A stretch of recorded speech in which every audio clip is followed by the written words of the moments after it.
Olá, aqui é a professora Nedja. Estou aqui para trocar uma ideia com você em relação à vigência do novo Código de Processo Civil. A primeira pergunta que surge é a seguinte: o Código de Processo Civil de 1973 está inteiramente revogado? O novo Código de Processo Civil entrou em vigor dia 18 de março de 2016. Então, vai a pergunta: o CPC de 73 está inteiramente revogado? A resposta é: só que não. E eu vou explicar. Na verdade, antes de entrar em maiores detalhes, veja esse caso. Uma amiga advogada estava no TJDFT na tarde do dia 18 de março e ouviu de um advogado o seguinte: estou com um agravo de instrumento para fazer. Ainda bem que entrou em vigor o novo Código de Processo Civil. Assim, meu prazo passou para 15 dias. Então, o que você acha? Esse advogado está correto em seu comentário? Vamos retomar essa história um pouco mais à frente. Antes, vamos entender como funciona o processo civil.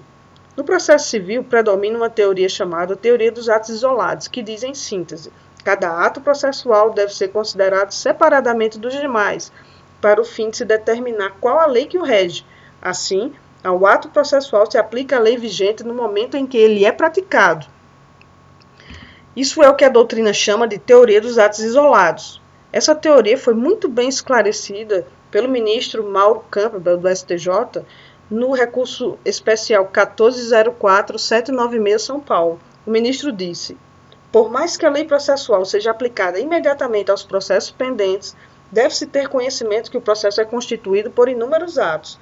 Tal entendimento nos leva à chamada teoria dos atos isolados, em que cada ato deve ser considerado separadamente dos demais, para o fim de se determinar qual lei que o rege, recaindo sobre ele a preclusão consumativa, ou seja, a lei que rege o ato processual é aquela em vigor no momento em que ele é praticado. Seria a aplicação do princípio tempus regit actum. Com base neste princípio, temos que a lei processual atinge o processo no estágio em que ele se encontra, onde a incidência da lei nova não gera prejuízo algum à parte, respeitando-se a eficácia do ato processual já praticado. Dessa forma, a publicação e a entrada em vigor da nova lei só atinge os atos ainda por praticar, no caso, os processos futuros, não sendo possível falar em retroatividade da norma, visto que os atos anteriores de processos em curso não serão atingidos. Então, aqui está a solução. No processo civil, vigora a teoria dos atos isolados, ou seja, os atos processuais são considerados de forma isolada. E em relação aos recursos? Em relação aos recursos, o STJ também já deixou bem claro, em uma decisão da Corte Especial.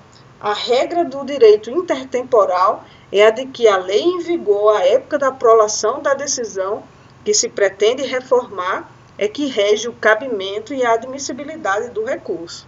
Essa decisão foi no recurso em mandado de segurança 21.330/DF. Diante desse contexto, a conclusão é simples. No caso de a decisão ter sido proferida na vigência do CPC de 73, o regime de cabimento, ou seja, a contagem de prazo, e a admissibilidade do recurso, considerando o recurso em espécie sua pertinência recursal, será regida pelo CPC de 73, por força da teoria dos atos isolados e da máxima tempus regit actum, mesmo que a intimação ou o encerramento do prazo venha a ocorrer após a vigência do novo CPC. Muito bem, mas ainda em relação à vigência do novo código, é importante lembrar um aspecto bem singular. Na parte especial do código, no livro chamado Complementar, um artigo traz uma disposição expressa em relação ao procedimento sumário e os procedimentos especiais. É o artigo 1046 que diz: as disposições do Código de Processo Civil de 1973 relativas ao procedimento sumário e aos procedimentos especiais que foram revogadas aplicar-se-ão às ações propostas e não sentenciadas até o início da vigência deste Código. Vê-se, portanto, que as ações já interpostas no procedimento sumário ou nos procedimentos especiais ainda não sentenciadas até a entrada em vigor do novo CPC seguirão as normas do CPC de 1973, nos termos do artigo 1046, parágrafo 1º, que eu acabei de relatar. Por fim, retomando a história do advogado e o prazo de seu agravo de instrumento, a conclusão já foi sinalizada. A decisão foi proferida sob a vigência do CPC de 1973. Logo, o prazo recursal e o recurso em espécie apresentado deve seguir as normas do CPC de 73. Muito bem, se você gostou dessa apresentação e quer saber outras inovações trazidas pelo CPC de 18 de março de 2016, o novo CPC, clique no link abaixo e acesse o e-book que nós elaboramos com 25 inovações.